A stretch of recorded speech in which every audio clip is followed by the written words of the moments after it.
Hello, and welcome to today's story. My name is Josh, and I like to dive deep into scary Asian stories and cover them in my videos. If you have an interesting story you want me to cover, let me know in the comments. I always read all comments. For now, let's get into today's video, where we have a few terrifying stories to share. One of them is this story. The scream came first, before anything else made sense. It tore through the tunnel like metal scraping concrete, sharp enough that riders felt it through their handlebars, vibrating up into their wrists and shoulders. Most who heard it that night pulled over immediately, feet planted on the ground, breathing hard, looking back into the darkness they had just passed through. Some said it sounded like a woman choking on her own voice. Others claimed it was more like someone trying to scream underwater, desperate and muffled, but somehow still piercing. What everyone agreed on was that it did not sound human, not entirely, and it did not stop when it should have. Punggol was known for its quiet cycling paths, especially the stretch near the old industrial zone where construction had stalled years ago. The tunnel itself was unfinished, a concrete shell meant to connect two parts of the route, but abandoned halfway through due to budget cuts and planning disputes. During the day, it was just another ugly piece of urban neglect, graffiti staining the walls, weeds growing through cracks in the pavement. But after midnight, when the streetlights flickered and the air grew thick with humidity, the tunnel became something else entirely. Cyclists who took the northern route home often passed through without thinking twice, their lights cutting narrow beams into the darkness, the sound of their tires echoing softly against the walls. It was a shortcut, nothing more, until it wasn't. Kai Liang had been cycling that route for almost 3 years. He worked late shifts at a warehouse near Sengkang and preferred riding home instead of waiting for the last bus. The exercise cleared his head, and the roads were empty enough that he could move fast without worrying about traffic. He had passed through the tunnel dozens of times, sometimes with other riders, sometimes alone, and nothing had ever felt wrong. It was just a tunnel, dark and damp, smelling faintly of rust and stagnant water. He had heard rumors, the kind of stories people told to scare each other during late-night rides, about a woman who had died near the construction site, about accidents that were never fully reported, about shapes seen moving in the shadows when no one else was around. Kai dismissed them the way most people did, with a shrug and a joke about overactive imaginations. But on the night of August 14th, something changed. He entered the tunnel just after 2 in the morning, his front light casting a weak yellow glow on the uneven pavement ahead. The air inside was cooler than usual, almost cold, and he noticed that his breath was visible even though it was the middle of summer. He pedaled harder, wanting to get through quickly, but halfway in he heard it. The scream. It started low, almost like a moan, then rose sharply, filling the entire space with a sound so raw it made his skin crawl. He slammed on his brakes, the rubber squealing against the rims, and turned his head, looking back toward the entrance he had just passed. The sound was coming from behind him, not ahead, which made no sense because he had seen no one on the path. He called out, his voice cracking slightly, asking if anyone needed help. The scream stopped. The silence that followed was worse than the noise. Kai stood there for several seconds, one foot on the ground, the other still on the pedal, his heart pounding so hard he could feel it in his throat. He thought about turning back, about checking the entrance, but something in his gut told him not to. Instead, he started pedaling again, faster this time, his legs pumping hard, his eyes locked on the exit ahead. He was almost out when he saw her. A figure crouched near the tunnel mouth, just outside the reach of his light, her body hunched forward, her hair hanging down in long, dark strands that pooled on the concrete around her. She was completely still, not moving, not breathing as far as he could tell. Kai slowed down without meaning to, his body reacting before his mind could catch up. He called out again, his voice louder this time, asking if she was okay. The figure did not respond. He moved closer, his light finally reaching her, and that was when he saw her hands. They were pressed flat against the ground, fingers splayed wide, the skin pale and waxy, almost translucent under the beam. Her head was still down, her face hidden by the curtain of hair. and she was wearing what looked like a thin white dress, soaked through and clinging to her frame. Kai stopped about 3 meters away, his instincts screaming at him to leave, but his rationality telling him this was a person who might need help. He dismounted, setting his bike down carefully, and took a step forward. He opened his mouth to speak, but before he could say anything, the woman moved. Not slowly, not naturally, but in a sudden, jerking motion, her head snapping up to look at him. Kai never saw her face clearly. What he remembered later, what he told others in stammering, disjointed sentences, was that her eyes were too wide, too round, and her mouth was open in a perfect circle, as if she were still screaming even though no sound was coming out. He stumbled backward, his foot catching on something, and when he looked down for just a fraction of a second, she was gone. He looked up, scanning the area frantically, but there was nothing. No woman, no figure, no sign that anyone had been there at all. The ground where she had been crouching was dry, not wet, and there were no footprints, no marks, nothing to suggest she had ever existed. But the scream came again. This time it was behind him, inside the tunnel, echoing out toward the open air. Kai did not wait. He grabbed his bike, threw his leg over the seat, and rode as fast as he had ever ridden in his life. He did not look back, did not slow down until he was blocks away, surrounded by street lights and the faint hum of passing cars. When he finally stopped, gasping for air, his hands were shaking so badly he could barely grip the handlebars. He told himself it was exhaustion, that he had seen something strange, and his mind had filled in the blanks with fear. But he knew, somewhere deep in his chest, that what he had seen was real, or real enough. Over the following weeks, Kai tried to convince himself it had been a prank, or a homeless woman seeking shelter, or even a hallucination brought on by fatigue. But the scream stayed with him, replaying in his head at odd moments, sharp and visceral. He avoided the tunnel entirely, taking a longer route home, even though it added 20 minutes to his ride. He did not talk about it much, only mentioning it once to a coworker who laughed and said Punggol had always been creepy after dark. But then, a month later, another cyclist came forward. A woman named Devi had been riding through the same tunnel around the same time, 2:15 in the morning, when she heard the scream. She described it almost exactly the way Kai had, that rising, choking sound that seemed to vibrate through the air itself. She had not seen the figure, but she had felt something, a cold presence that made her skin prickle, and she had pedaled out as fast as she could, her heart racing. More reports followed. A group of 3 riders, all experienced cyclists who rode together every weekend, passed through the tunnel just after midnight and heard the screams so clearly that one of them fell off his bike in shock. They searched the area, calling out, shining their lights into every corner, but found nothing. One of them, a man named Rajan, admitted later that he had felt watched the entire time, as if something just out of sight was observing them, waiting. Another rider, a teenager named Wei Jun, claimed he saw the woman too, crouched in the same spot Kai had described, her hair covering her face, her body unnaturally still. When Wei Jun got closer, she vanished, but the scream continued, following him out of the tunnel and fading only when he reached the main road. The local cycling community started talking about it openly. Online forums filled with threads debating whether the tunnel was haunted, whether it was safe to ride through at night, whether the stories were real or exaggerated. Some dismissed it as mass hysteria, others pointed to the history of the site. The tunnel had been built over an area where, years earlier, a lorry had crashed during construction.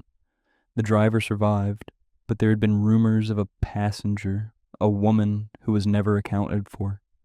No body was recovered, no missing person report filed, but workers on the site claimed they had seen blood on the pavement, smeared in a pattern that suggested someone had been dragged. The company denied it, the police found no evidence, and the story faded into local legend, until the tunnel was built and the screams began. Kai eventually spoke to a journalist who was writing a piece on urban legends in Singapore.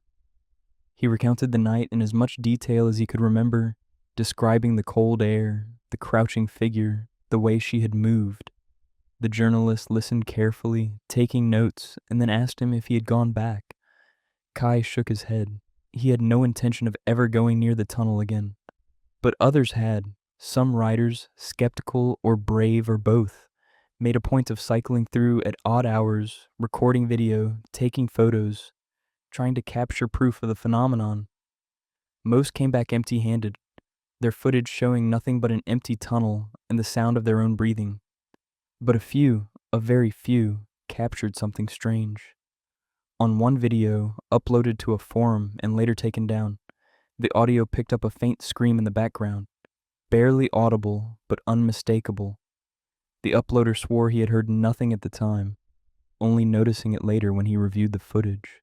Another photo, taken near the tunnel entrance, showed a blurred shape in the corner of the frame, low to the ground, with what looked like long hair trailing across the pavement. The photographer could not explain it and refused to return to the site. Kai heard about these incidents through friends and online posts, and each one made the knot in his stomach tighten. He had tried to move on, to forget, but the tunnel stayed with him. He dreamed about it sometimes, dark and endless, the scream echoing from somewhere he could never locate. In one dream, he was pedaling through and the woman was there again, but this time she stood up as he passed, her head tilting at an unnatural angle, her mouth opening wider and wider until the scream poured out like water. He woke up sweating, his heart pounding, and did not sleep again that night. Months passed, and the stories began to fade from public attention. The tunnel remained unfinished, the construction equipment still sitting idle, rusting in the humid air. Most cyclists avoided it now, taking alternate routes even if it meant going out of their way. But some still passed through, either unaware of the rumors or unwilling to let fear dictate their choices.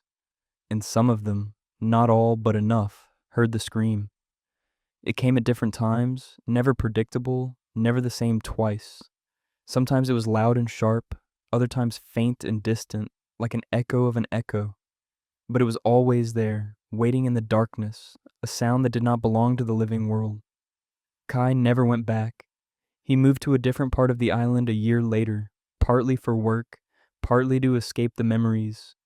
But he still thought about the tunnel, about the woman crouching in the shadows, about the way her head had snapped up to look at him. He wondered if she was still there, still waiting, still screaming into the void. And he wondered, sometimes late at night when the city was quiet and the air was still, if he had been the only one to see her face, or if she had let him see it on purpose, as a warning or a message he was never meant to understand.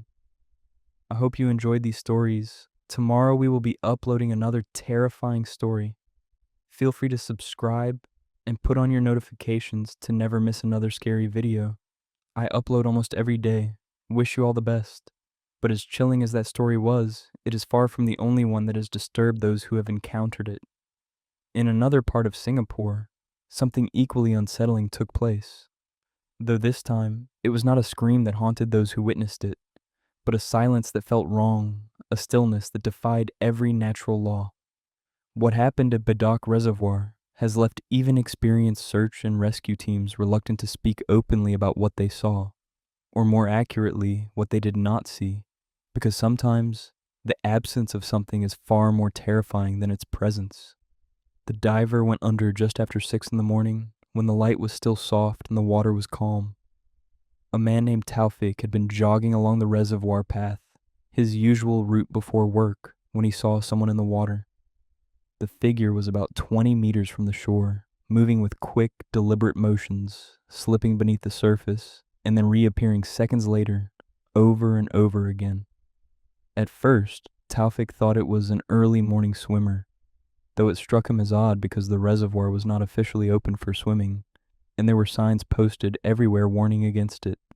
He slowed to a stop, watching, waiting for the person to come back to shore, but they did not. They kept diving, silent and fast, leaving no ripples behind, no sound of splashing or breathing, just smooth, rapid descents and silent returns to the surface. Taufik stood there for several minutes, his unease growing with each dive.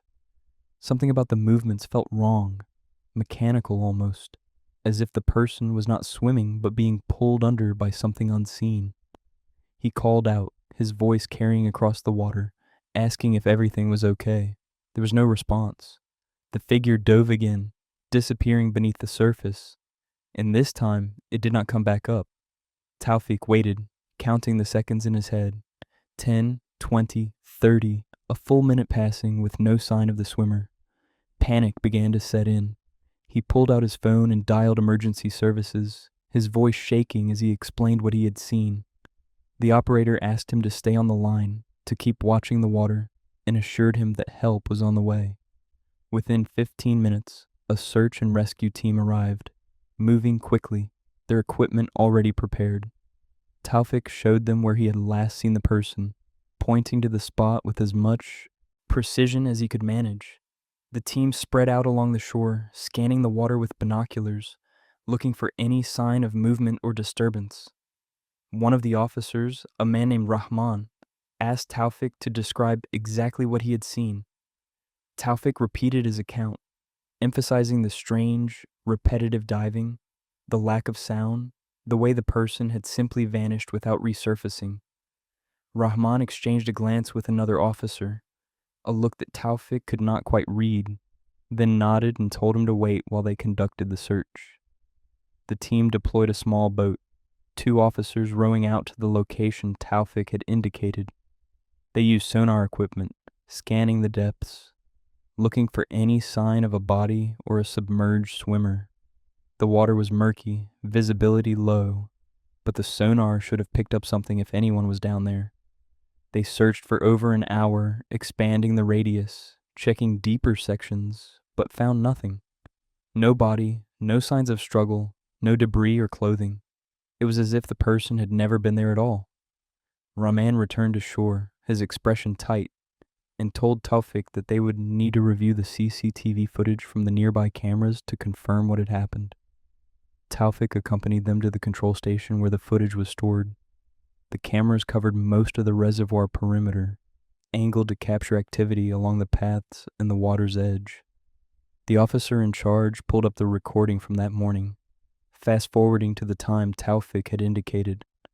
They watched in silence as the footage played, the timestamp ticking forward. At 6:12, the screen showed Taufik jogging along the path, then stopping, then looking out at the water. The camera angle included a section of the reservoir surface, and there, just barely visible in the grainy footage, was something moving. It was difficult to make out clearly, the resolution not sharp enough to show details, but there was definitely a shape, dark against the lighter water, dipping down and reappearing over and over. Then at 6:17, the shape slipped under and did not come back. The footage continued, showing nothing but empty water and Taufik standing motionless on the shore, his phone to his ear. Rahman asked the technician to zoom in, to enhance the image if possible. The technician worked for several minutes, adjusting the contrast, sharpening the edges, but the result was still unclear. What they could see was unsettling. The shape did not move like a swimmer. There was no splashing, no kicking, no arm strokes visible. It simply descended, smooth and vertical, and resurfaced the same way, straight up, as if being lifted. And in one frame, just before it went under for the last time, there was something else. The technician paused the video, pointing at the screen. Near the shape, just at the surface, there appeared to be fingers, pale and thin, gripping the water as if trying to hold on. Then they were gone, and the shape sank beneath the surface, leaving no trace. The room fell silent. Rahman stared at the screen, his jaw tight, then turned to Taufik and asked if he had seen the hands. Taufik nodded slowly, his face pale. He had not been sure at the time, his mind too focused on the overall strangeness of the scene. But now, looking at the footage, he remembered. There had been fingers, just for a moment, clutching at nothing, then disappearing. Rahman closed his eyes, exhaled slowly and told the technician to save the footage. Then he turned to Taufik and said something that made the air in the room feel heavier. He said that this was not the first time something like this had been reported at Bedock Reservoir. and it would not be the last. Over the following days, Taufik could not stop thinking about what he had seen. The image of the fingers, pale and desperate, stayed with him, appearing in his mind at random moments. While he was at work, while he was eating, while he was trying to sleep. He started researching the reservoir, looking for any history that might explain the incident. What he found was troubling. Bedok Reservoir had a reputation, one that was not widely advertised, but well known among locals. Over the years, there had been multiple drownings, some accidental, some suspected suicides, and a few that were never fully explained.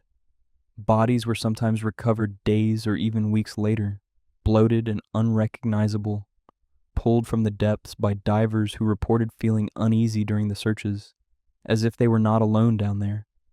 But there were also reports, unofficial and rarely documented, of sightings similar to what Taufik had witnessed. People claimed to have seen figures in the water, diving repeatedly, never coming up for air, moving in ways that did not make sense. Some described the figures as human-shaped, others said they were too thin, too elongated, their limbs bending at angles that were not natural. A few reported seeing pale hands reaching up from beneath the surface, fingers spread wide, grasping at nothing before being pulled back down. These accounts were usually dismissed as hoaxes or the result of overactive imaginations, but Taufik knew what he had seen.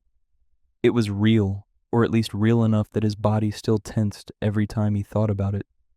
He reached out to Rahman, the officer who had led the search, hoping for more information. They met at a coffee shop near the reservoir, and Rahman, after some hesitation, spoke more openly than he had before. He admitted that the team had been called to Bedok Reservoir more times than he could count, and that many of the incidents followed a similar pattern. Someone would report seeing a person in distress, the team would search, and they would find nothing. No body, no evidence, no explanation. He said that some of the officers refused to do late-night patrols near the water, claiming they felt watched, that the air there was wrong, too still, too quiet. He also mentioned that the CCTV footage had captured other strange things over the years, shapes moving beneath the surface, shadows that appeared and disappeared without explanation, and once, a figure standing on the shore at 3 a.m, completely motionless, facing the water for over an hour before vanishing. Rahman looked tired as he spoke, his voice low, as if he were sharing something he was not supposed to. He told Taufik that he believed something was in the reservoir, something that did not want to be found, and that the people who had gone missing there, the ones whose bodies were never recovered, were still down there in some form. He did not elaborate, and Taufik did not ask him to. The conversation ended with Rahman advising Taufik to avoid the reservoir entirely, especially at dawn and dusk, when the light was low and the water was still. Taufik agreed, though he knew he would never go near the place again, regardless of the time of day. Weeks passed, and the incident faded from the news. The search was officially closed, listed as a false alarm or a case of mistaken identity. But Taufik knew better. He had seen the diver, had watched as they went under and did not come back up, had seen the fingers grasping at the surface before being pulled down into the dark. He thought about them sometimes, whoever they were, trapped beneath the water, diving over and over, unable to stop, unable to escape. And he wondered if they were alone down there, or if others were with them, silent and unseen, waiting in the depths. One night, unable to sleep, Taufik drove back to the reservoir. He did not know why, only that he felt compelled to return, to see the place again, to confirm that it was real and not some fever dream his mind had constructed. He parked near the path where he had been jogging that morning and walked slowly toward the shore. The water was black under the night sky, still and smooth, reflecting nothing. He stood there for a long time, staring out at the surface, listening to the silence. And then, just for a moment, he thought he saw something. A shape, far out in the middle, rising slightly above the waterline, then sinking back down. He blinked, his heart pounding, and when he looked again, it was gone. He did not wait to see if it would reappear. He turned and walked back to his car, his hands shaking, and drove away without looking back. Taufik never returned to Beidok Reservoir. He changed his jogging route, avoided that part of the island entirely, and tried to move on with his life. But the memory stayed with him, vivid and unshakable. He thought about the diver, about the fingers reaching up from the water, about the way the shape had moved, smooth and silent, as if it were not bound by the same rules that governed the living. And he thought about Rahman's words, about the others who had gone missing, about the possibility that some places held on to the dead, refusing to let them go, trapping them in an endless loop of descent and return, forever searching for a surface they would never reach. I hope you enjoyed these stories. Tomorrow we will be uploading another terrifying story. Feel free to subscribe and put on your notifications to never miss another scary video. I upload almost every day. Wish you all the best. And while these stories already seem unbelievable, what comes next takes horror to a darker and more mysterious level. Because in the next part, the things that begin as coincidences twist into something far more terrifying, where the line between the living and the dead becomes impossible to distinguish. The encounters grow more personal, more intrusive, and the fear shifts from something you witness to something that follows you home. If you want to, there's a link to buy me a coffee in the description. Only if you want to, of course. I already appreciate you listening to my videos. She was always facing away from the road, her body unnaturally still, her shoulders square and rigid as if she were carved from stone. Commuters waiting at the Kovan bus stop after midnight noticed her first as a silhouette, a dark shape standing just beyond the reach of the overhead light, close enough to be part of the waiting area, but far enough that her features were obscured. No one saw her arrive. She was simply there. One moment the stop was empty, the next she was present, standing with her back to the street, her hair hanging down past her shoulders in a tangled, unwashed mass. People assumed she was waiting for a bus, though her posture suggested otherwise, too rigid, too motionless, as if she had forgotten how to move or had chosen not to. The first person to mention her publicly was a man named Adrian, a warehouse supervisor who worked late shifts and often caught the night bus home. He had been waiting at the stop around 12:30, scrolling through his phone, when he noticed the woman standing a few meters away. At first he paid her no attention, assuming she was just another commuter. But as the minutes passed, he realized she had not moved at all, not even to shift her weight or check the time. He glanced up at her, frowning, and that was when he noticed her clothes. She was wearing a thin dress, pale and dirty, the fabric clinging to her frame as if it were wet. But it was not raining, and the night was humid but dry. Adrian felt a prickle of unease, but said nothing, turning his attention back to his phone. When the bus arrived a few minutes later, he boarded quickly, relieved to be moving again. As the bus pulled away, he looked back through the window and saw that the woman was still there, standing in the same position, facing away from the road. Adrian mentioned the incident to a coworker the next day, more as a curiosity than anything alarming. But his coworker, a woman named Jasmine, stared at him for a moment before telling him that she had seen the same woman weeks earlier. Jasmine described her in almost identical terms: the stillness, the wet-looking dress, the way she stood with her back to the street as if she were waiting for something that would never arrive. Jasmine had also noticed that when the bus came, the woman did not move, did not turn, did not board. She simply remained there, frozen in place, even as the bus drove off. Jasmine admitted that the sight had disturbed her enough that she had started taking a taxi home instead of waiting at that stop. Over the following weeks, more reports surfaced. A teenager named Marcus was waiting for the last bus home when he saw the woman standing near the edge of the shelter. He did not think much of it until he turned to check the bus schedule on the display board, and when he looked back, she was directly behind him, less than a meter away, still facing away from the road. Marcus froze, his heart hammering in his chest. He had not heard her move, had not seen her walk, and yet she was there, close enough that he could smell something faintly rotten, like stagnant water left too long in the sun.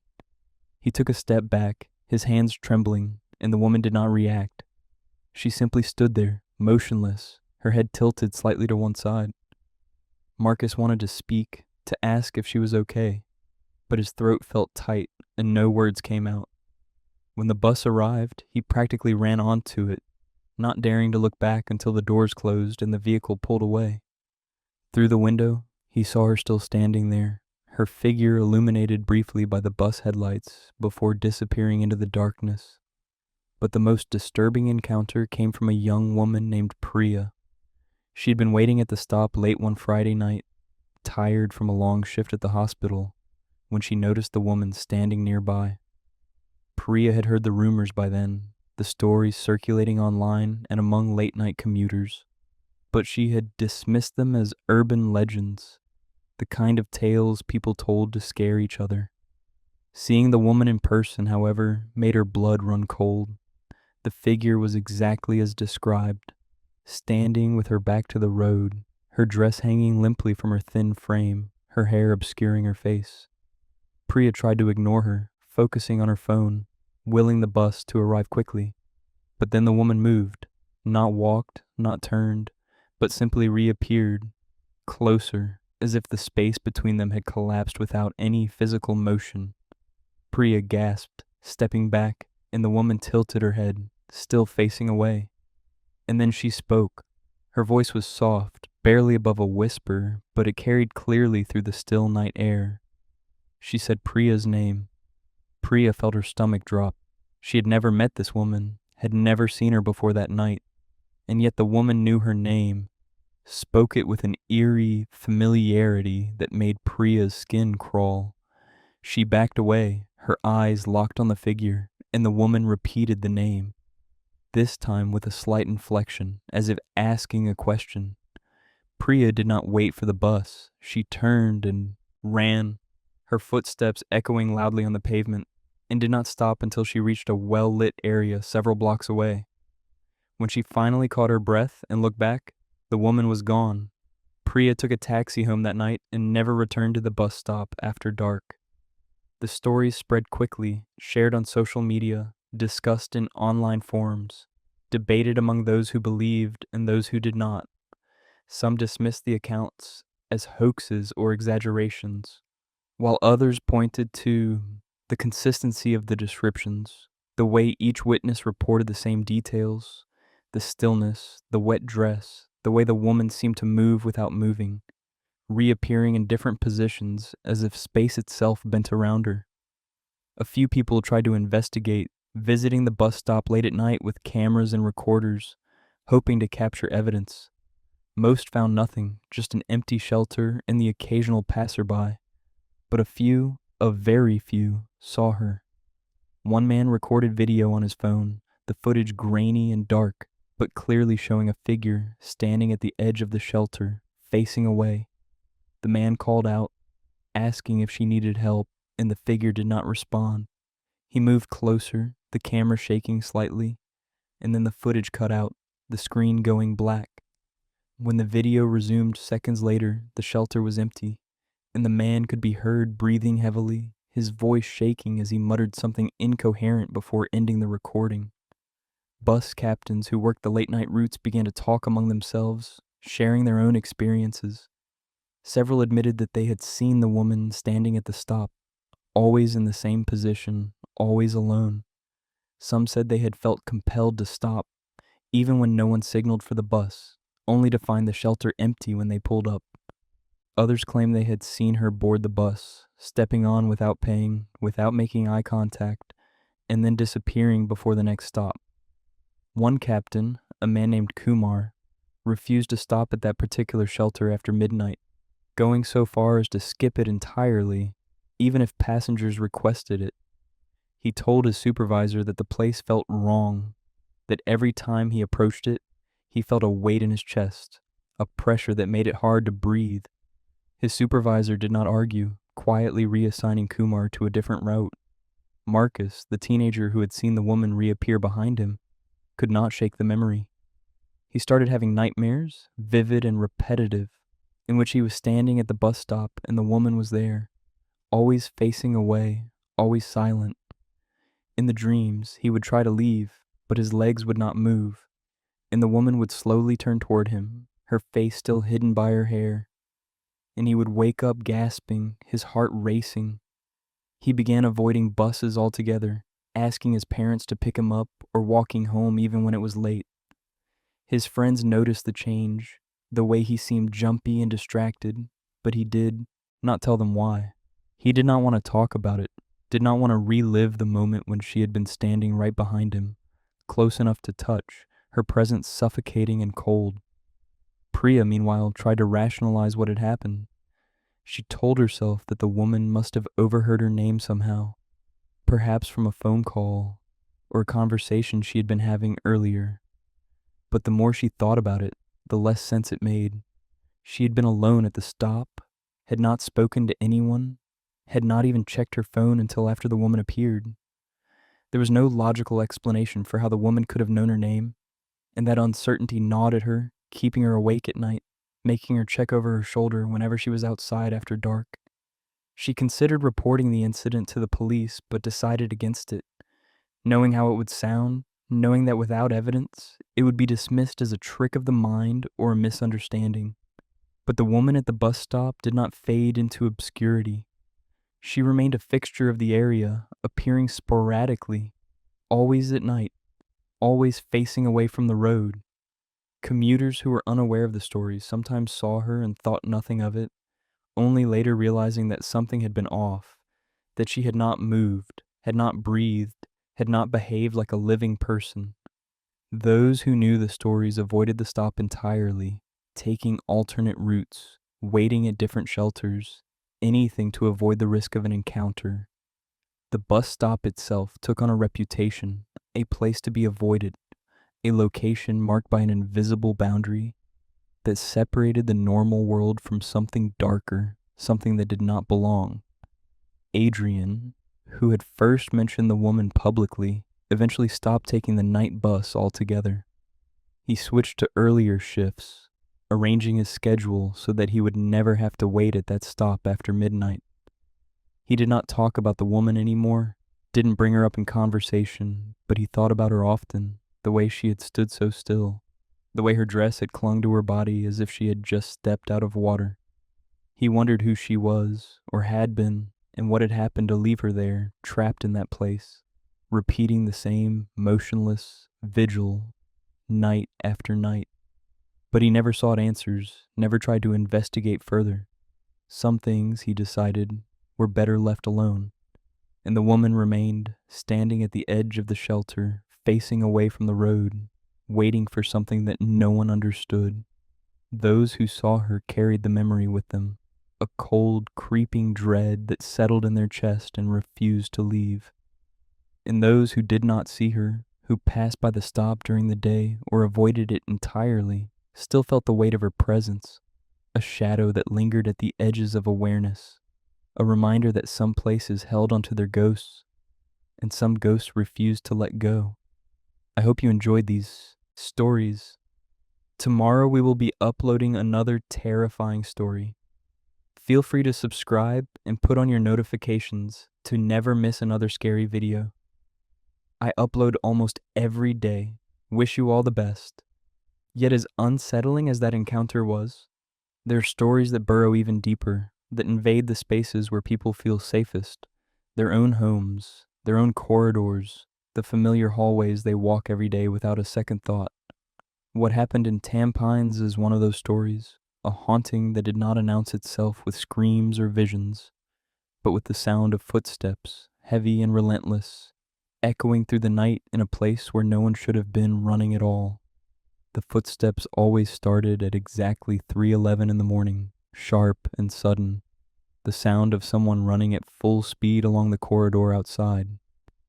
Residents of Block 47 in Tampines had been hearing them for months, the same pattern every night, heavy thuds against the concrete, quick and urgent, as if someone were fleeing from something or racing toward a destination they could never reach. The sound would last for about 20 seconds, moving from one end of the corridor to the other, then stopping abruptly near the fire escape stairs. And then silence. No doors opening, no voices, no explanation for the noise. just the fading echo of footsteps and the uneasy stillness that followed. At first, residents assumed it was a neighbor, perhaps someone coming home late or leaving early for work, their footsteps amplified by the quiet of the night. But as the occurrences continued, night after night, always at the same time, people began to notice inconsistencies. The footsteps were too loud, too fast, and they did not match the rhythm of normal walking or even running. They sounded frantic, desperate, as if the person making them were in a state of panic. And when residents opened their doors to check, they found the corridor empty. No sign of anyone, no lights flickering, no movement anywhere. Just the long, dimly lit hallway stretching out in both directions, silent and still. An older woman named Mrs. Lim had been living in the block for over 15 years, and she was the first to speak openly about the footsteps. She described waking up every night at 3:11, her body responding to the sound before her mind fully registered it, and listening as the footsteps raced past her door, the noise so loud it seemed to vibrate through the walls. She had tried opening her door once, rushing out to see who it was, but the corridor had been empty. The only thing visible, a set of wet footprints leading toward the fire escape. The prints were small, like those of a child, and they glistened under the fluorescent lights, as if whoever had made them had been soaking wet. Mrs. Lim followed the prints cautiously, her slippers padding softly on the floor, and watched as they led directly to the fire escape door before disappearing entirely. She tried the door, but it was locked from the inside, and there was no way anyone could have gone through it without unlocking it first. Mrs. Lim mentioned the incident to her neighbors, and several of them admitted they had heard the footsteps too. One man, Mr. Tan, said he had been woken by the sound multiple times, and each time he checked, the corridor was empty. Another neighbor, a younger woman named Melinda, said she had seen the wet footprints as well, trailing along the corridor and stopping at the fire escape, and that the sight had made her so uncomfortable she had started wearing earplugs to bed. But the footsteps were loud enough that even earplugs did not fully block them out, and she could still feel the vibrations, the heavy thuds that seemed to shake the floor beneath her. A family on the 7th floor, the Goes, decided to take matters into their own hands. They installed a motion-activated camera in the corridor outside their unit, positioning it to capture anyone who passed by. The first night, the footage showed nothing unusual, just an empty hallway and the occasional flicker of the overhead lights. But at 3:11, the camera froze. The timestamp continued to tick forward, but the image on the screen remained static, locked on a single frame of the empty corridor. 5 seconds later, the footage resumed, and the corridor was still empty. But now there were wet footprints visible on the floor, leading from the stairwell to the fire escape. The Goes reviewed the footage multiple times, unable to explain the freeze or the sudden appearance of the prints. They checked the camera, ensuring it was functioning properly, and set it to record again the following night. The same thing happened. At exactly 3:11, the footage froze for 5 seconds, and when it resumed, the footprints were there, fresh and glistening, as if someone had just passed through. The family shared the footage online, posting it to a community forum with a request for explanations. Responses came quickly, some offering technical reasons for the freeze, suggesting it was a glitch or interference, while others pointed to the supernatural, claiming the building was haunted. A few users mentioned that they had heard similar stories from other blocks in Tampines, that the area had a history of strange occurrences, though none could provide specific details. One comment, however, stood out. A former resident of Block 47, someone who had moved away years earlier, wrote that they remembered a boy who had died in the building, a child who had been running through the corridor one night, knocking on doors, asking for help. According to the commenter, the boy had fallen from the fire escape stairs, though the exact circumstances were never clear, and his death had been ruled an accident. The comment ended with a warning, advising current residents to leave the corridor alone at 3:11, to stay inside and not open their doors, no matter what they heard. Mrs. Lim read the comment with a growing sense of dread. She had lived in the block for years, but had never heard about a child dying there, had never been told any history that might explain the footsteps. She asked other long-term residents, including the block chairman, but no one seemed to know the story or were unwilling to discuss it. The chairman brushed off her concerns, saying that old buildings always had rumors, that people like to invent stories to explain things they did not understand. But Mrs. Lim was not convinced. The footsteps were real, the wet prints were real, and the fear she felt every night at 311 was real. She started avoiding the corridor after dark, making sure her door was locked and her curtains drawn, and tried to ignore the sound when it came, though it was impossible to fully block it out. Other residents began to experience more than just the footsteps. Some reported hearing knocking on their doors late at night, soft and hesitant, as if someone were tapping gently with their knuckles. When they looked through the peepholes, no one was there, just the empty corridor and the faint glow of the lights. A few people claimed they heard a child's voice, faint and distant, calling out for help, the words muffled and unclear. One man, Mr. Rajan, woke up one night to the sound of someone banging on his door, loud and insistent, and when he opened it, the corridor was empty except for the wet footprints leading away from his unit.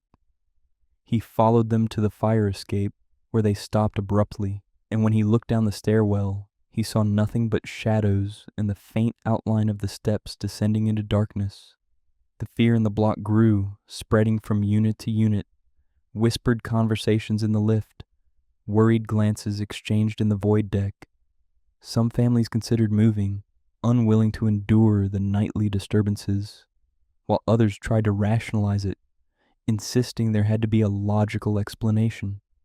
But the footsteps continued, relentless and unchanging. Every night at 311, the same heavy thuds, the same desperate sprint along the corridor, the same abrupt stop near the fire escape.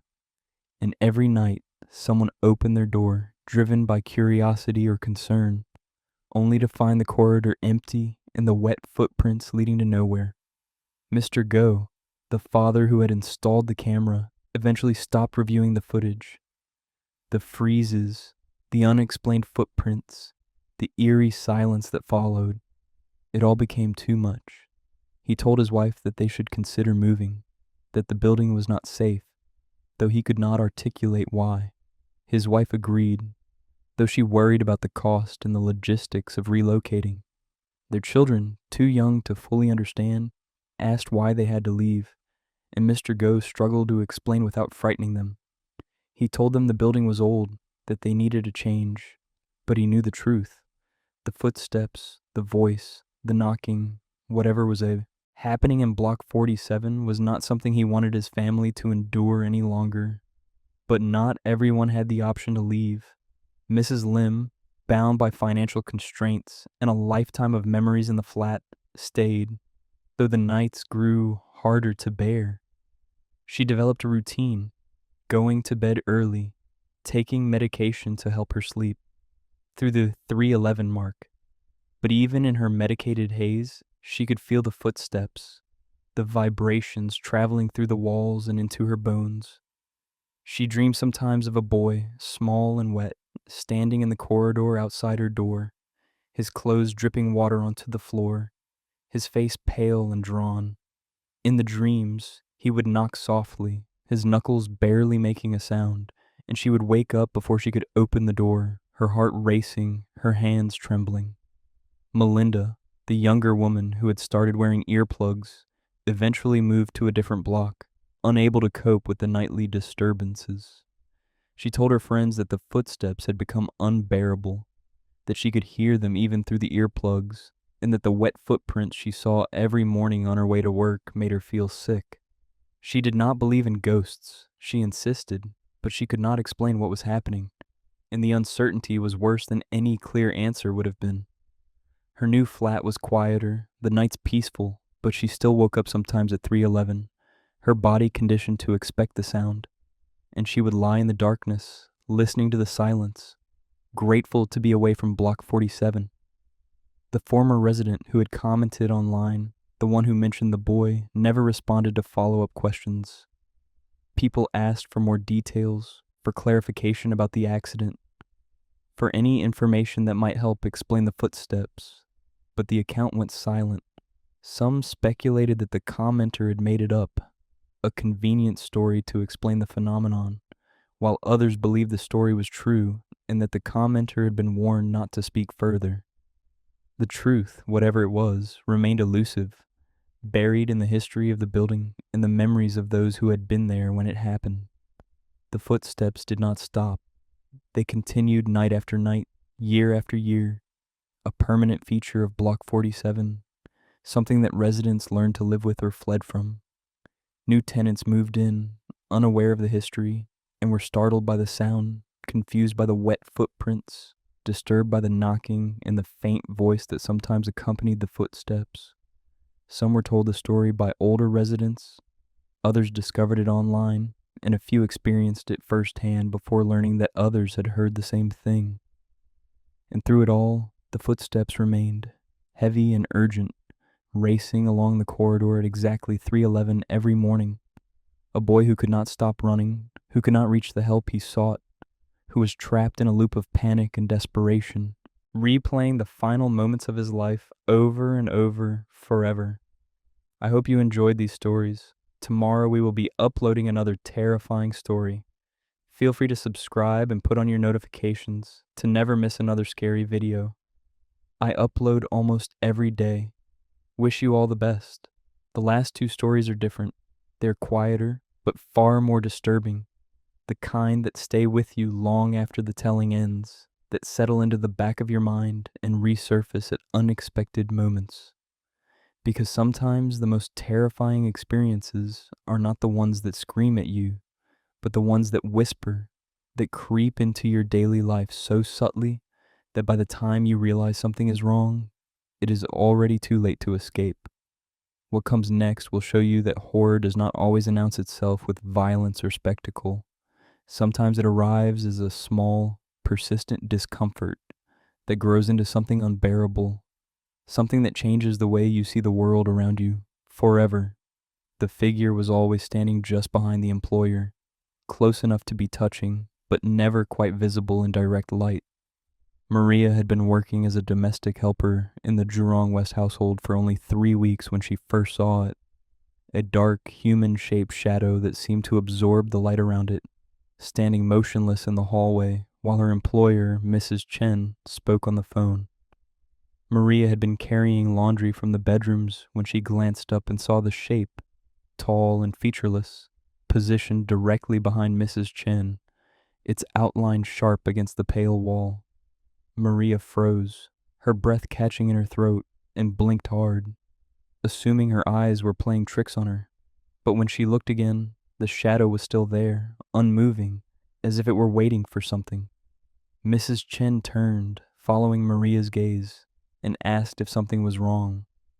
Maria stammered, pointing to the spot where the shadow had been, but it was gone, the hallway empty except for the two of them. Maria was from the Philippines, 28 years old, and this was her second placement in Singapore. Her first job had been straightforward, a family with 2 young children who treated her well and paid on time. When that contract ended, she was placed with the Chens, a quiet couple in their 40s with no children and minimal housework.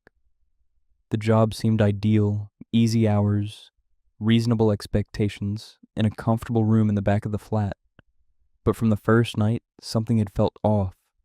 The flat was too quiet, the kind of silence that felt deliberate, as if the walls themselves were holding their breath. Maria tried to dismiss the feeling, attributing it to nerves and the strangeness of a new environment, but the unease persisted, growing stronger with each passing day. The Chens were polite but distant, rarely engaging with Maria beyond giving instructions or asking about meals. Mrs. Chen worked from home most days, sitting at the dining table with her laptop, while Mr. Chen left early for work and returned late. Maria kept to her routines, cleaning, cooking, ironing, trying to make herself useful and unobtrusive. But she began to notice small things that did not make sense. Objects moved from where she had left them, a cup placed on the wrong shelf, a towel folded differently than she remembered. At first she thought she was being forgetful, her mind adjusting to the new layout of the home. But the changes happened too frequently, too consistently, and she started to feel as though someone else was moving through the flat, rearranging things when she was not looking. Then came the incident with the motion sensors. Mrs. Chen had mentioned that the flat was equipped with security sensors in certain areas, installed after a break-in in the neighborhood years earlier. The sensors were supposed to detect movement in the hallway, the kitchen, and near the bedrooms, triggering a soft chime to alert the family.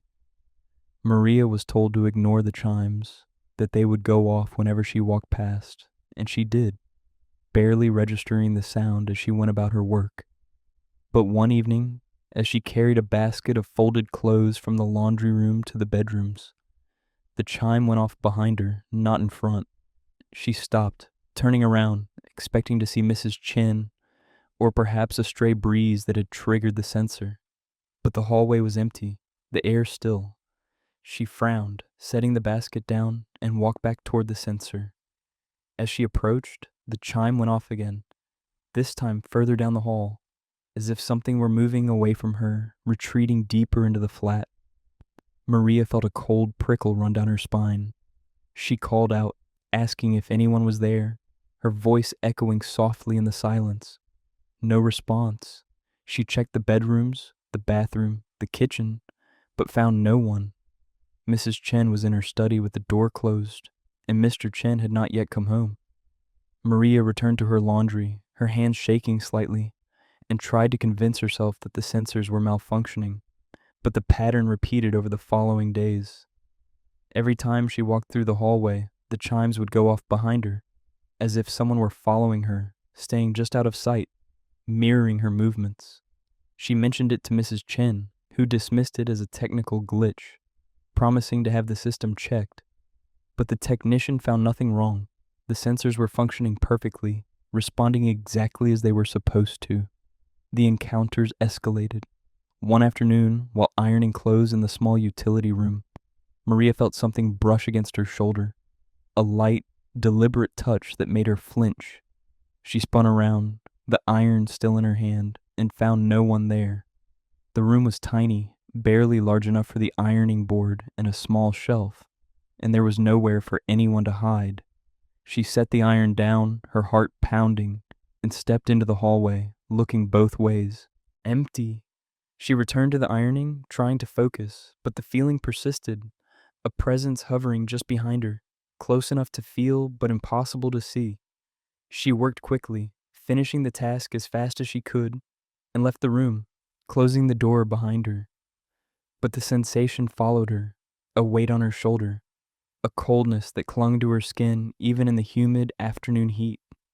That night, Maria dreamed of the shadow. It stood in the corner of her room, tall and still, watching her sleep. In the dream, she tried to move, to get up and turn on the light, but her body would not respond, paralyzed by an invisible force. The shadow did not move closer, did not speak. It simply stood there, patient and unyielding, as if it had all the time in the world. Maria woke up gasping, her sheets damp with sweat, and reached for the bedside lamp, flooding the room with light. The corner was empty, but the fear remained, a tight knot in her chest that refused to loosen. She began to avoid certain areas of the flat, the hallway where the sensors went off, the utility room where she had felt the touch, the corner of the living room where the shadow had been standing that first time. She tried to stay in well-lit spaces, keeping the curtains open during the day, turning on every lamp at night. But the flat seemed to resist her efforts, lights flickering at random, shadows stretching longer than they should, the silence pressing down on her like a physical weight. She considered quitting, but the thought of breaking her contract, of losing the income she desperately needed to support her family back home, kept her in place. She told herself she could endure it, that it was just a few more months, that she would get used to the strangeness. But then she saw the shadow again, this time standing behind Mr. Chen as he ate dinner. Maria had been serving rice when she glanced up and saw it, looming over him, its form darker than the dim lighting should have allowed. She dropped the serving spoon, the clatter startling both Mr. and Mrs. Chen, and stammered an apology. Mr. Chen asked if she was feeling well, his tone more annoyed than concerned, and Maria nodded quickly, retreating to the kitchen. She leaned against the counter, her hands gripping the edge, and tried to steady her breathing. She could not keep doing this, could not keep pretending everything was normal when it so clearly was not. The next morning, Maria informed Mrs. Chen that she needed to terminate her contract early. She did not explain why, only saying that she had a family emergency and needed to return home. Mrs. Chen seemed surprised but did not press for details, agreeing to the early termination and arranging for Maria to leave by the end of the week. Maria packed her belongings quickly, counting down the days, avoiding the flat as much as possible. On her last night, as she lay in bed trying to sleep, she heard footsteps in the hallway, slow and deliberate, stopping just outside her door. She held her breath, waiting, but the door did not open. The footsteps moved away, fading into the silence, and Maria did not sleep again that night. She left the next day without saying goodbye, relieved to be out of the flat, away from the shadow and the sensors and the suffocating quiet. She stayed with a friend for a few days, trying to process what had happened before finding a new placement with a different family. She did not tell anyone the full story, only saying that the previous job had not been a good fit, but the memory stayed with her, the image of the shadow standing behind the chins, the sensation of something brushing her shoulder, the chimes going off behind her as if she were being followed by something that should not exist. What Maria did not know was that the disturbances did not stop after she left. Mrs. Chen, puzzled by Maria's abrupt departure, began to notice the same things Maria had experienced. The sensors went off at odd times, even when the flat was empty, the chimes echoing through the hallway with no one to trigger them. Objects moved, doors that had been closed were found open, and the air in certain rooms felt colder than it should. Mr. Chen dismissed it as coincidence, but Mrs. Chen could not shake the feeling that something was wrong. She started avoiding the hallway at night, keeping the bedroom door locked, sleeping poorly and waking often, her mind replaying the strange occurrences. One evening, Mrs. Chen was working at the dining table when she felt a presence behind her, a weight in the air that made her skin prickle. She turned slowly, her breath catching, and saw nothing. But the sensation remained, as if someone were standing just out of sight, watching her. She closed her laptop and went to bed early, telling Mr. Chen she was not feeling well. But sleep did not come easily, and when it did, it was restless and filled with uneasy dreams. Neighbors later mentioned that they had heard stories about the land where the Chen's block was built, that it had once been part of an old drainage path, a long kong that had been filled in during construction. Some claimed that people had died there, accidents involving flooding or falls, though no official records confirmed it. Others said the land had been used for rituals, that offerings had been left along the water's edge, and that disturbing the sight had angered something that had been resting there. Mrs. Chen did not believe in such things, but the unease in her home was undeniable, a presence that seemed to grow stronger with each passing day. The sensors continued to go off, daily, sometimes multiple times, even when no one was home. Mrs. Chen had the system checked again, and again the technician found no faults. She considered having the sensors removed entirely, but something stopped her, a fear that removing them would not solve the problem, that whatever was triggering them would simply find another way to make itself known. She started spending more time outside the flat, working from cafes, visiting friends, anything to avoid being alone in the space. Mr. Chen noticed the change, but said nothing, attributing it to stress or overwork. Maria, meanwhile, settled into her new placement, grateful for the normalcy, the lack of shadows and chimes and unexplained touches. But she still thought about the Chen's flat, about the shadow she had seen, and she wondered if they had figured out what was happening, or if they were still living there, pretending everything was fine, trapped in the same silence that had nearly suffocated her. I hope you enjoyed these stories. Tomorrow we will be uploading another terrifying story. If you enjoyed these stories, feel free to subscribe and put on your notifications to never miss another scary video. And if you want to, there's a link to buy me a coffee in the description too. Thank you for listening and wish you all the best. But if the thought of something unseen following you through your own home is disturbing, consider what it must be like to encounter something impossible in a place you pass through every day, a space designed for transit, for movement, for getting from one point to another without lingering. Public transportation is meant to be predictable, routine, a mundane part of daily life. But sometimes, in the late hours when the crowds have thinned and the lights grow dim, the familiar becomes unfamiliar, and the impossible slips through the cracks of what we believe to be real. The train passed through Buena Vista Station without slowing, its lights completely dark, the windows black except for the faint silhouettes of passengers sitting inside.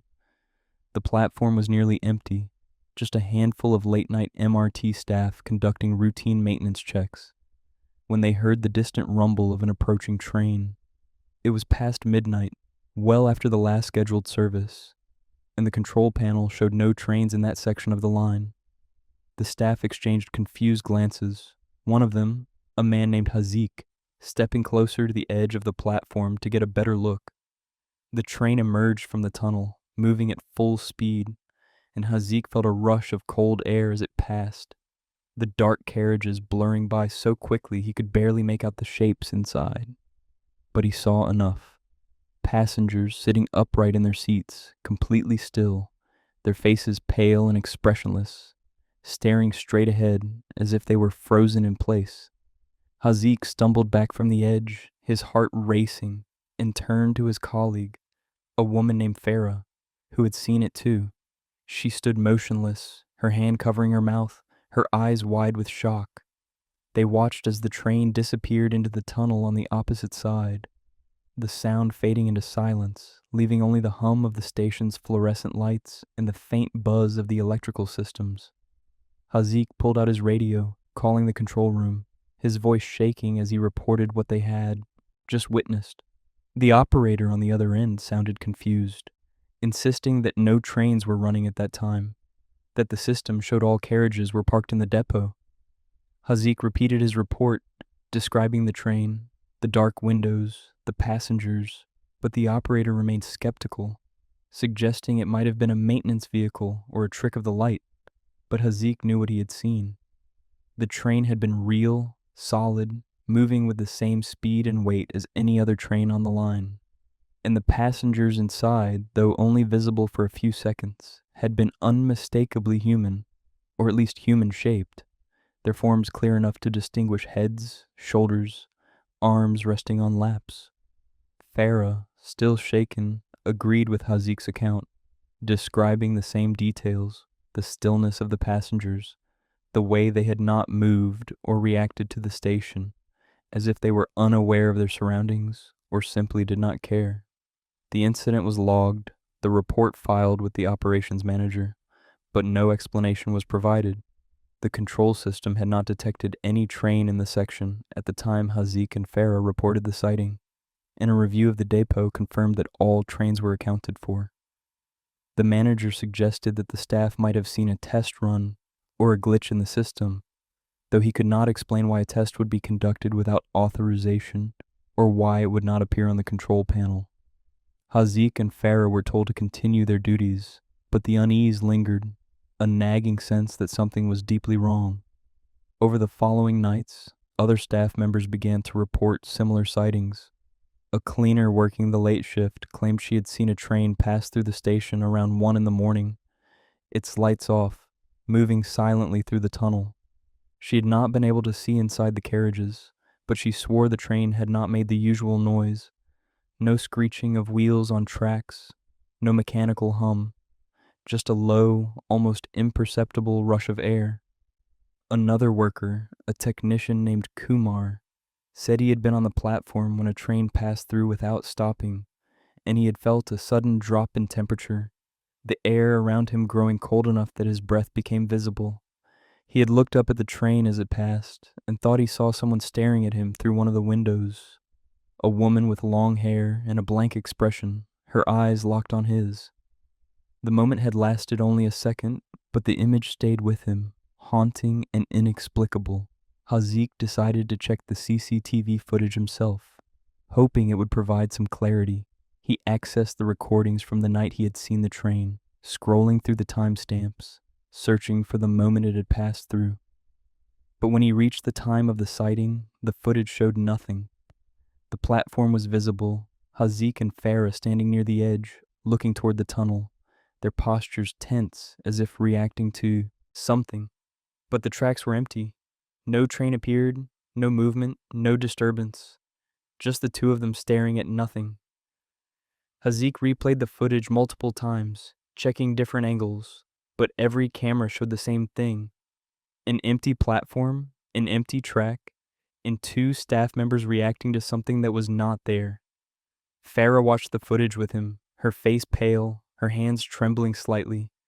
She insisted that the train had been real, that they had both seen it, felt it, heard it. But the cameras told a different story, one that made no sense and offered no comfort. Hazik reported the discrepancy to the operations manager, who reviewed the footage himself and found the same results. He suggested that Hazik and Farah might have been experiencing fatigue or stress, that working late nights could play tricks on the mind. But Hazik knew that was not the case. He had been fully alert, had seen the train as clearly as he saw anything else, and Farah's account matched his perfectly. Something had passed through that station, something that existed outside the normal boundaries of the system, something that did not want to be recorded. The sightings continued sporadically over the weeks that followed. Staff working the night shifts began to dread the late hours, the time when the trains were supposed to be silent and the stations empty. Some refused to work alone, pairing up even when it was not required, unwilling to face the possibility of encountering the train by themselves. Others requested transfers to different stations, citing personal reasons, but privately admitting they could not handle the fear. The management downplayed the reports, attributing them to overactive imaginations or the natural anxiety of working in a large, echoing space late at night. But the staff knew better. They shared their stories in hushed conversations, comparing details, trying to make sense of what they had seen. Kumar, the technician who had locked eyes with the woman on the train, could not shake the memory. He described her face to anyone who would listen, the way her expression had been completely blank, devoid of emotion, as if she were not truly alive, but merely going through the motions of existence. He said her eyes had been dark, too dark, as if they absorbed the light rather than reflecting it, and that she had not blinked, not moved, just stared at him with an intensity that made his skin crawl.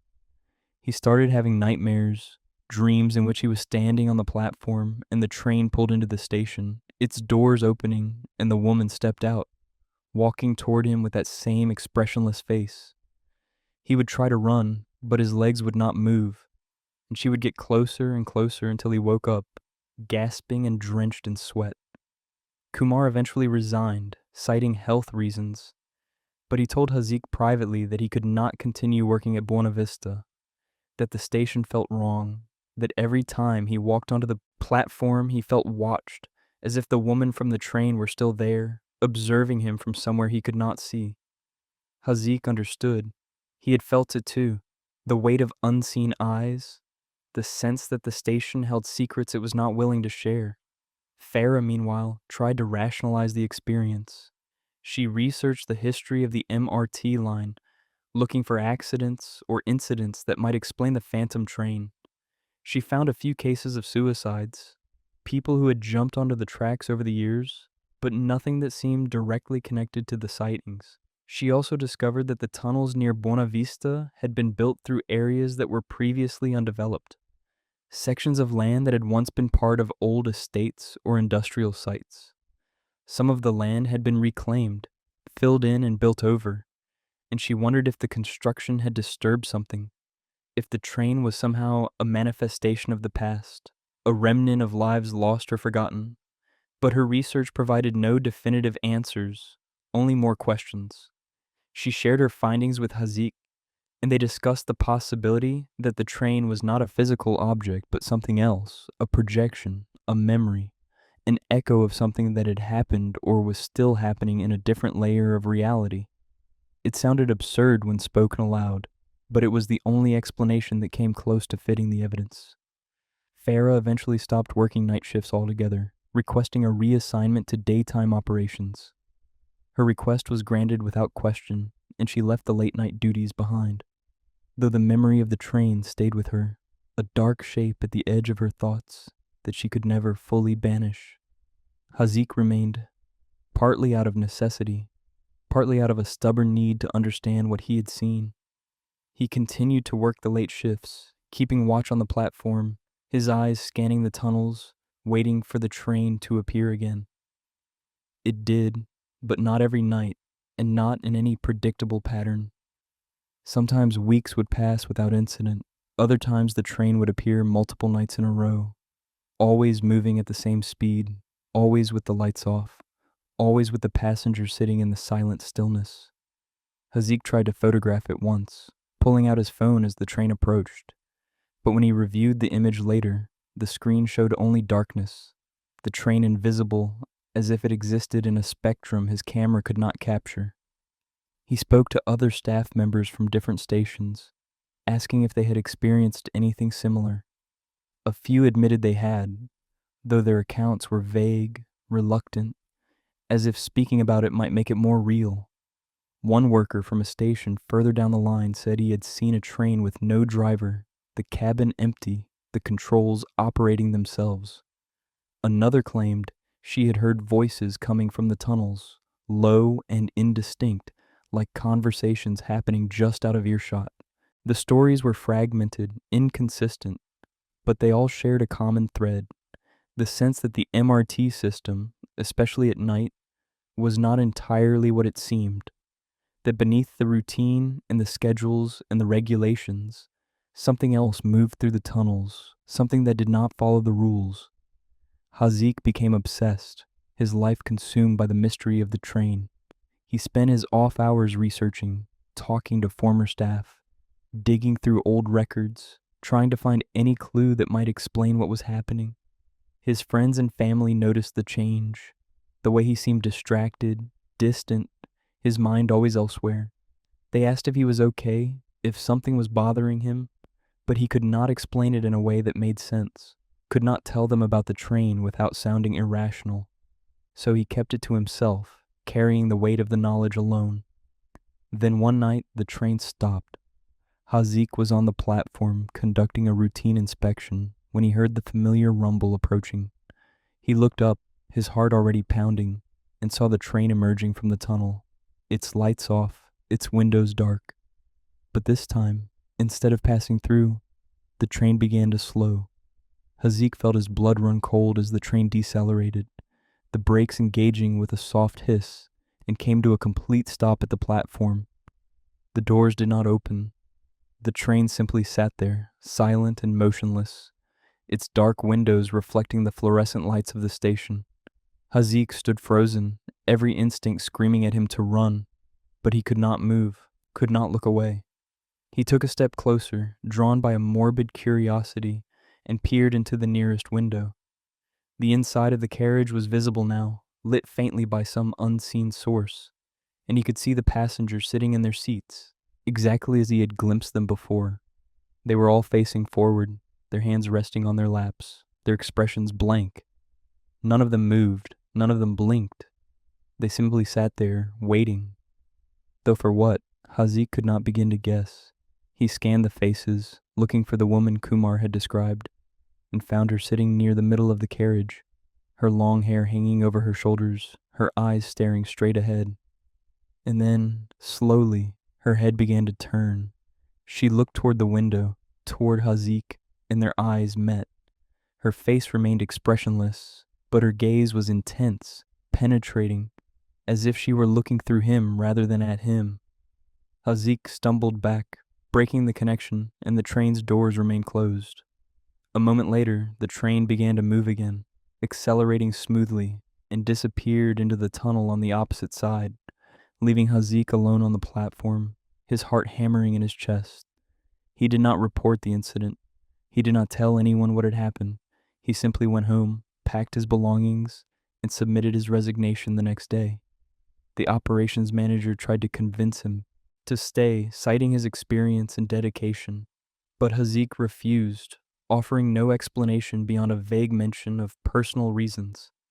He left the MRT system behind, finding work elsewhere, and never spoke publicly about what he had seen. But the memory stayed with him. The image of the woman's face, the feeling of her eyes on his, the knowledge that somewhere in the tunnels beneath the city, a train continued to run, carrying passengers who were not quite alive, moving through stations that existed in the space between the real and the impossible. The sightings at Buena Vista eventually faded from conversation. The reports filed away. The staff who had witnessed them either transferred or resigned. New workers took their places, unaware of the history, going about their duties without knowing that late at night, when the city was quiet and the trains were supposed to be still, something else moved through the tunnels. A train that did not appear on any schedule, carrying passengers who would never reach their destination. And those who had seen it, those who knew the truth, carried the weight of that knowledge with them. A secret they could not share, a fear they could not escape, a reminder that the world was not as solid or as predictable as they had once believed. I hope you enjoyed these stories. Tomorrow we will be uploading another terrifying story. If you enjoyed these stories, feel free to subscribe and put on your notifications to never miss another scary video. And if you want to, there's a link to buy me a coffee in the description too. Thank you for listening and wish you all the best.